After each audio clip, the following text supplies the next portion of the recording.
La scène musicale ivoirienne et camerounaise est souvent marquée par des rivalités, des provocations et des clashs qui alimentent les débats et captivent le public. Récemment, Ténor a lancé une attaque ouverte contre un rat, espérant sans doute provoquer une réaction, créer un buzz et attirer l'attention des fans. Pourtant, à la surprise générale, un rat a choisi une voie différente, celle du silence maîtrisé. Sa seule réponse, brève mais lourde de sens, où on ne devient plus fort en le H, et a laissé place à de nombreuses interprétations et discussions. Pourquoi un rat refuse-t-il de répondre directement à Ténor? Cette décision, loin d'être un signe de faiblesse comme certains pourraient le croire, révèle au contraire une stratégie mûrement réfléchie, une maturité artistique et une compréhension profonde de l'évolution de sa carrière. D'abord, il est important de comprendre que répondre à un clash, c'est accepter d'entrer dans un jeu précis, celui de la confrontation publique. Dans ce type de dynamique, celui qui répond donne de la visibilité à l'autre. De nombreux fans l'ont bien compris, comme en témoignent certains commentaires sur les réseaux sociaux, s'il répond. Il donne encore plus de force à Ténor, ou encore le silence d'un rat.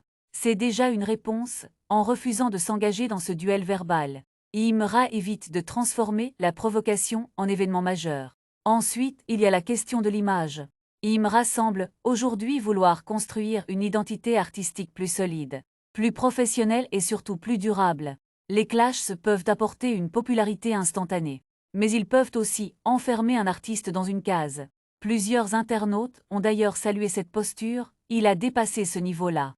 Les vrais boss ne répondent pas à tout. Ces réactions montrent que son silence est perçu non pas comme une fuite, mais comme une élévation. Il faut aussi considérer le message implicite contenu dans sa phrase « On ne devient plus fort en le H ». Cette déclaration peut être interprétée comme une critique du système même des clashs. Un rat semble dire que la véritable force ne réside pas dans les attaques ou les réponses agressives, mais dans le travail, la constance et la progression artistique. Autrement dit, il choisit de répondre par ses actes, par sa musique plutôt que par des mots. Certains fans vont encore plus loin dans leur analyse, ils préfèrent répondre avec des i. Le succès est la meilleure des réponses. Ces commentaires traduisent une attente du public qui dépasse le simple divertissement conflictuel. Une partie des auditeurs veut voir un rat évoluer, produire, marquer les esprits par son talent plutôt que par des polémiques. Par ailleurs, entrer dans un clash, c'est aussi prendre un risque, celui de déraper, de dire des choses irréversibles, ou de perdre le contrôle de la situation. Dans un environnement où chaque mot peut être amplifié, déformé et jugé, rester en retrait peut être une stratégie de protection. Un rat semble parfaitement conscient de cet enjeu. Il garde ainsi le contrôle de son image et de sa communication. Il est également possible que cette décision soit liée à une vision à long terme. Les artistes qui durent sont souvent ceux qui savent choisir leur combat. Répondre à toutes les provocations peut donner l'impression d'une instabilité ou d'un manque de direction. En revanche, ignorer certaines attaques peut renforcer l'image d'un artiste concentré sur ses objectifs. Comme le disent certains fans, il est focus sur sa carrière. Il ne veut pas descendre dans ça.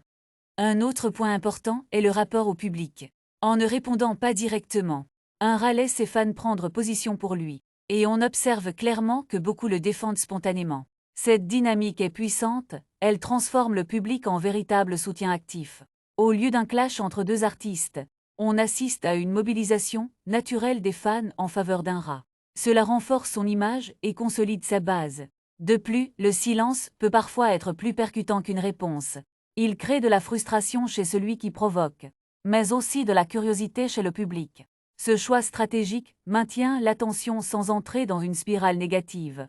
C'est une forme de communication subtile, mais efficace.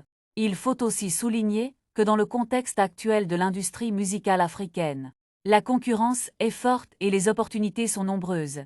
Se concentrer sur des clashs peut détourner de l'essentiel, la création, les collaborations, les performances. Imra semble avoir compris que son énergie doit être investie ailleurs. Comme le disent certains internautes, le temps qu'il va passer à répondre, il peut faire un son. Enfin, il y a une dimension personnelle. Derrière l'artiste, il y a un individu qui évolue, qui apprend et qui fait des choix.